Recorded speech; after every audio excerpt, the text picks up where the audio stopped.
Hello, and welcome to another episode of Rants and Raves, or whatever this is called in the future.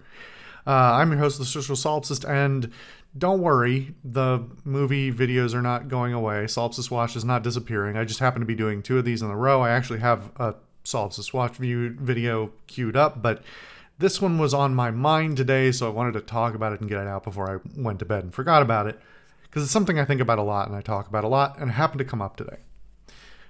As you can already probably see from the title, what we're talking about today is some questionable game design tactics that I've seen becoming more and more pervasive and more serious in how aggressive they are.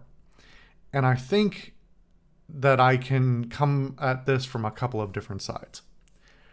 For a little bit of background, today I was playing a game with a friend, and it was just it's Remnant 2. I don't know why I'm dancing around it. And we were just going through the game, and we saw a character, and this character design just set me off, because this is something I think about all the time, and ultimately bothers me a lot. The character as designed in a game that has no reason I'm unearthing the lead too early on that one. This character was a non-human character that had been designed in a way that was clearly supposed to be mimicking a what would be considered a traditional attractive woman silhouette. And I'm sure that in pretty much every game you've played recently these days, there's one character or another, or a whole bunch of them, that suffer from the same problem, which is essentially that the design does not reflect the intention of the game. It is there for reasons other than the game itself. And to me, that, among other things, gives a bad name to the games industry and to gaming as a hobby, and it makes games worse for those who want to enjoy them. This is not specifically because of the nature of this particular problem. It's not because it is inherently about allure and about getting at the monkey brain part of you that is trying to, say, ooh, you like this character, or you feel a certain way about this character, you feel attached to them, whatever else, It's not specifically about that, because there's a bunch of other things that I feel the same way about. In particular, certain visual trends, especially the really flashy effects and action that are there only as visual flourishes and actually actively detract from the game. I see this in the same light. But it does get into a specific issue around individual psychology and about manipulating people that really grosses me out. So, again, back to the specific context, this was a character who was just random NPC, basically. There's plenty of other NPCs in the game, tons of other NPCs in the game that are not, for want of a better phrase, sexed up like this. But they were specifically very shapely and wiggling, and they had this very soft, lilting voice that was a little bit too, it felt cheesy to a point. And in this particular context, it was so jarring just because nothing about anything around anything else in the game at all, for that matter, let alone in this particular scene, said that there was any reason why this character should be designed like this or should be addressing us in this manner. There's nothing to imply that that we're supposed to be allured to this character in the context of the game either. It's not saying, oh, this character's trying to get on your good side or get you to do something because they're manipulating you psychologically or something like that. But the game is manipulating you psychologically, or at least intentionally or unintentionally, because somebody said, I want to put my my sexy character in a place where it makes no sense. And there's no meaningful reason in game to do it. But this is something that's pervasive throughout the gaming industry these days, to the point that especially in the last like 5 years or so, there are there's a whole genre and whole subsets of genres of games that basically operate on this alone. We're in an era where gaming is bigger than ever, and studios are looking for their next moneymaker. We understand that. And it is a very competitive and tight market where you either have to be the best at what you do or you have to do something unique. And so in a market where you have incredibly high saturation and the establishment is more likely to win out over any newcomers, it does mean that the newcomers tend to toe the line more and more. And that's where I've seen this sort of evolution of the industry as a whole, I guess, come to this particular point of saying, we know that sex sells, and we are going to capitalize that on a level so severe that there's basically, in some cases, very little going on in our game, except for, hey, don't you like the look of our characters? Now, just as a very brief tangent, I'm going to put this to the test for myself. This is something I've actually had in my back pocket for a minute, that I was thinking about a month ago, that I was talking to somebody about one of these games, and I thought to myself, let me see if this particular example is actually as substantial a problem as I think. How is the psychology within this game? Is it actually manipulative to the level I believe that it is? And is the game itself valid on its own, such that if you cut out those elements, it would stand as a more respectable IP? So, putting a pin in that, because I'm intending to put some content up about that on the channel. I'm not going to mention it specifically because there's the chance that this content idea just won't work and it'll never go up. But anyway, I'm putting this to the test for myself. But this is a continuation of something that I think we saw in media in general, especially since like the 80s and 90s, and in games in particular, especially since the advent of much better 3D. Gaming fundamentally has always been a very male-driven market, let's say, and it's becoming less so. But that does mean there's going to be a skew to the way I discuss this. But this is not true just of female characters being portrayed.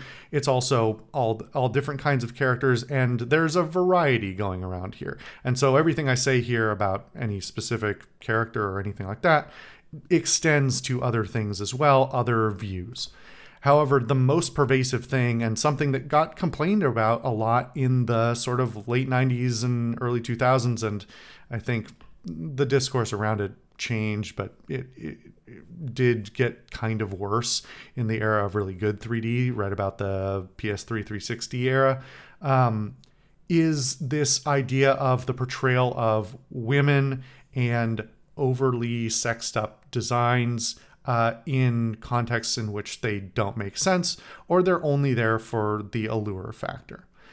This has been a trend for who knows how long, and if you go back through the gaming media of the last 15, 20 years, there is going to be stuff that complains about this all the time. All the way back to Lara Croft and her triangle chest. But it's become so much more pervasive just in the last few years especially. And I think this is coming from a couple of different ways. Like I said, I think a big part of it is just market saturation. That in order to be at the top of the market, game designers have to push boundaries or believe that they need to push boundaries.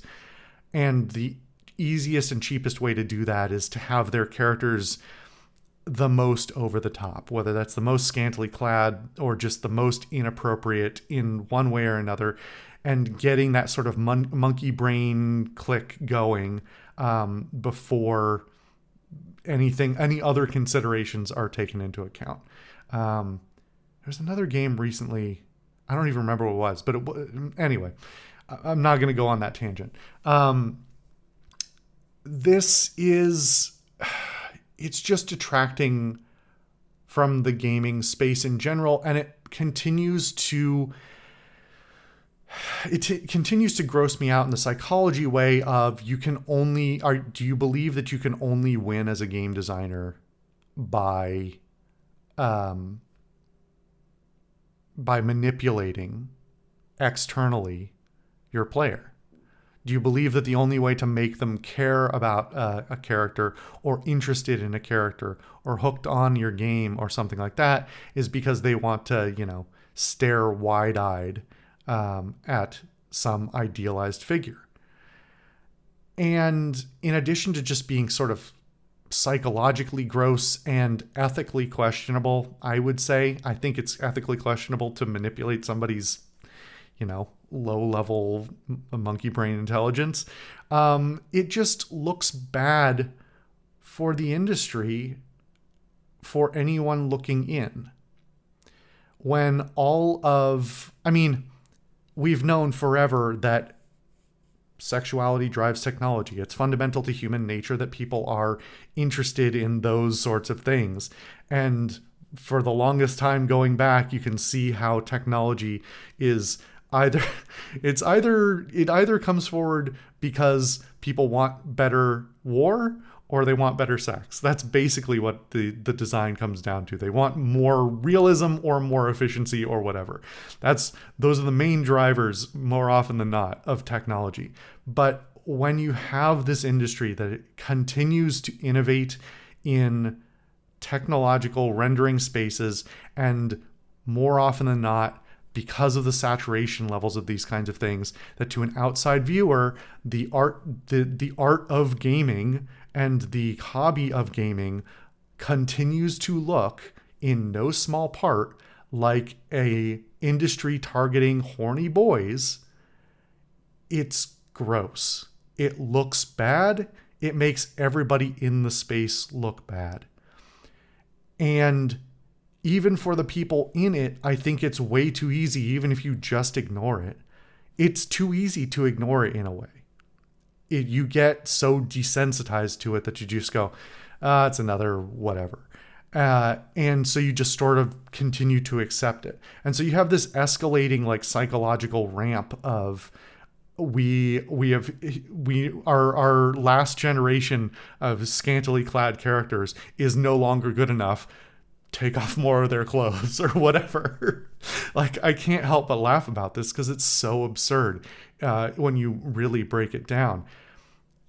But we deserve better, because video games as an art form and as a hobby are a fantastic outlet for so many things, for so many artistic things. And that's not even to say that you can't deeply integrate stuff like that into games in a way that is meaningful.